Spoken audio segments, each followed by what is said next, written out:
بس ابين للناس ان اللي خلف الاذاعه اذا كان متسقق من الفرحه يروح بيتهم، ما يطلع قدام الناس يبكي على تعثر الاخرين او يضحك على تعثر الاخرين. يا اخي طيب وراك انت معصب، بعدين انت من وين جايب هالحكي يعني؟ شلون؟ انت وراك معصب، من وين جايب هالحكي هذا كله؟ لا ولا جايب شيء، الامور واضحه. انا من بديت البرنامج وانا اضحك. والله انت متشققه من الفرحه. طب انا من بديت البرنامج وانا اضحك. طيب والله اني اتابعك انك لا تحلف، خليني اقول لك شيء اخوي. اول شيء انت احيانا طيب يعني خليني اقول لك حاجه لك انت يستفزك، خليني اقول لك شيء. ما حد يستفزك. خليني اقول لك حاجه. اول شيء مباراه امس انا ما تابعتها ولا لي ميول رياضي، وثاني شيء انت يعني لا تحلف. عدم متابعتك لها ما ياثر فيها ترى. طب خليني اكمل.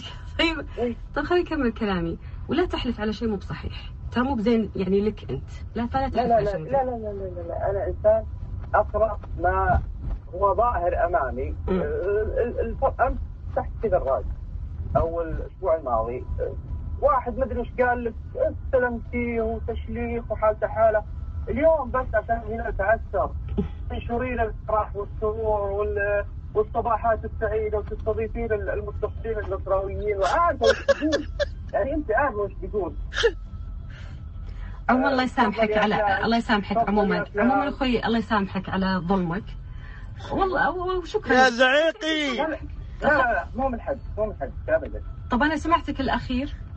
لا اقول مو من حقك انك تصفين مصطفى بانه ظالم اذا ابدى رايه. طب انا قلت اللي انا اشوفه. رايي ما تصادقين انا. طيب انا قلت اللي انا اشوفه، مو انت قلت اللي انت تشوفه. طيب انا قلت اللي انا اشوفه اللي هو فعلا حقيقه، اللي هو اني انا ظالم يعني. الله بعض الناس ما ناموا من امس. تفرحين امام الملأ على تعثر صريح. اوكي طيب اللي تامر به. شكرا لك، يسعد لي صباحك.